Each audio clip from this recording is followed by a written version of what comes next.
Al here, and today got another new addition to the family.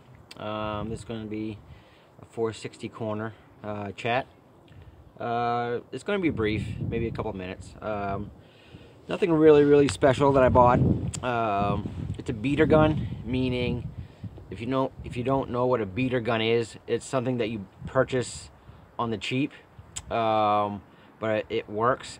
It's like if you're going off-roading with your four-wheeler, going hunting or fishing, maybe not so much hunting, but more fishing in the brook, or if you're out at a pond, or if you're out just out in the wilderness camping or whatever, it's good to have a beater gun. It might not look like a prize winning gun, or it's not a trophy gun. It's something that you want in case if you drop it in the mud, or if you just drop it in general, branches, anything, lands on the rocks, whatever.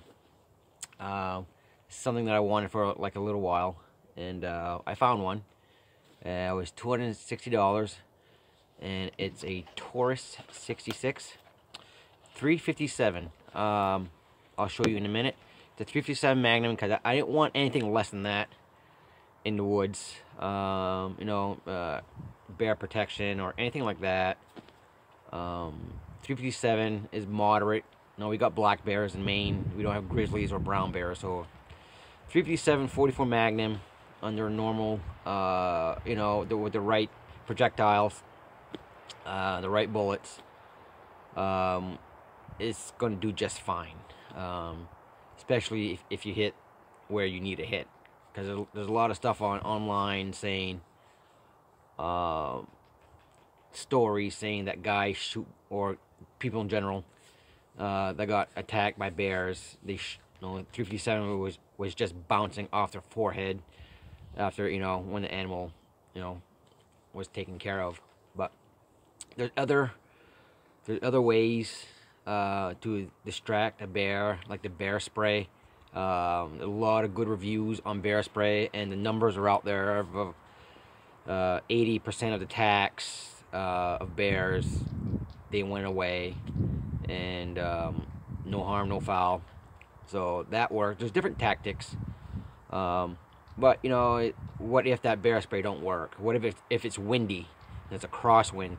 That propellant is not going to reach him in the right time. So it's good to have some kind of backup protectant, especially if you're out in the woods a lot and all that stuff. So anyway, here it is. I got the holster for it. It came with the holster for $260. 357. Empty. So it's not fancy. It's scratched here and there. All wood grips. It feels really nice, but it's nothing fancy. It's a 4-inch barrel, 66. They're technically about $400 online, more in shops if they're in decent shape. But I wanted a beater gun. You can tell where the marks right here on the gun, right here, where the previous owner who had this revolver loaded his rounds too hot, so he had to pry the cylinder out. So that he used this as an anchor point. Either use something, but it's fine. It doesn't matter. That's why it's a beater gun. This whole review is about a beater gun. And from the reviews I've read about this revolver, very accurate, like 4.6 out of 5 stars. The reviews are online. It's the 357. You put 38 special if you want on the range, or want to use a holster for walking around, whatever, for your self-defense. That's fine too. But nothing wrong with a good beater gun, because everyone should have one if you're out in the woods.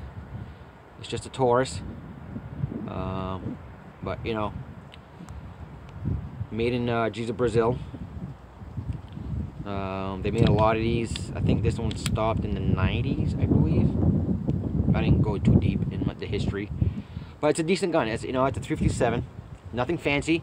It's a beater gun. That nickel plated. There's a bunch of scratches here. You can barely see it, but it's a functional gun. If you drop it on the ground in the mud, rinse it off because it's nickel plated or stainless. I don't even know actually, but it doesn't matter. You just wash it off. It's not gonna rust. So I got the good grips. You can change your grips or whatever. But anyway, so it's one of those things where, you know, you want something that you can rely on. No jammed ups, nothing with the slide. But not saying like 10 millimeters bad. But more movement. You're in a environment where branches, dirt, debris, grass, blades, leaves can get, you know, trapped in there. Anything. Once you're out in the elements, anything can happen, and we all know that because a lot of people have experienced that. You read it online all the time. But so yeah, so again, you know, I got the PMCs here and 38 special, a little around, you know, 800 feet a second, 1500 feet a second.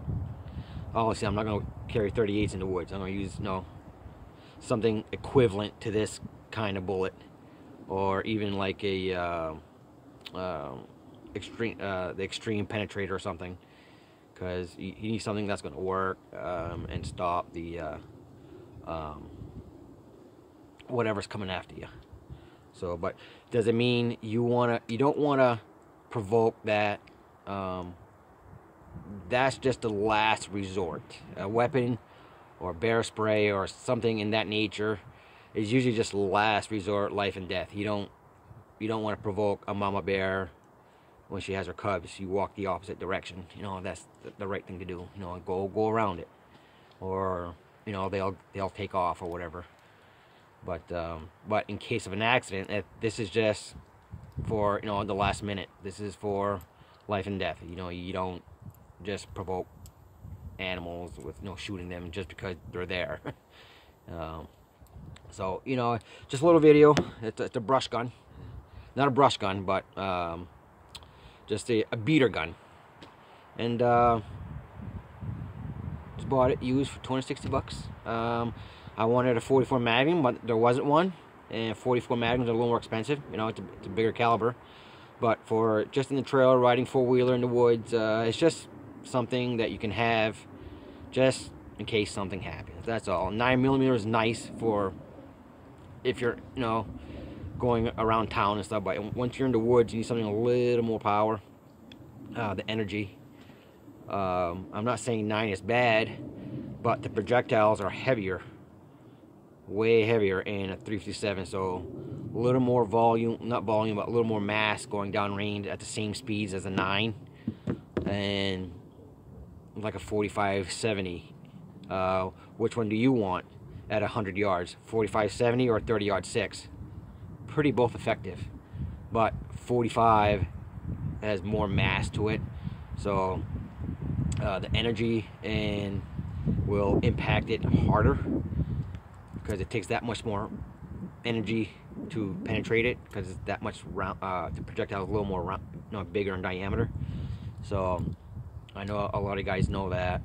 Just talking about if there's new viewers out there.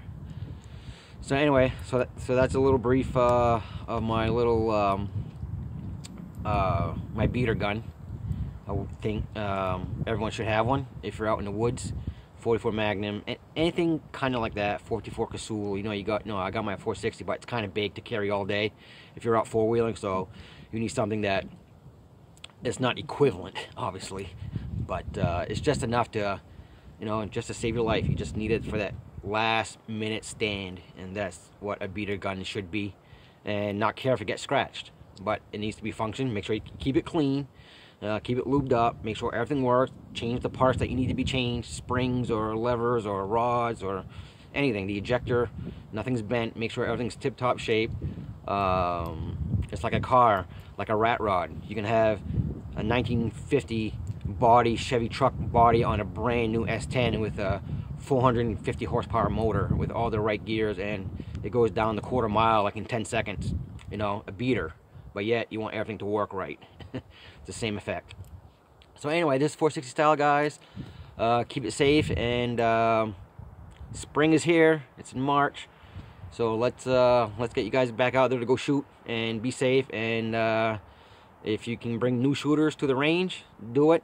Your wives, your girlfriends, kids, your little bruisers, get them going, and you know, be active, because we need to be active in this in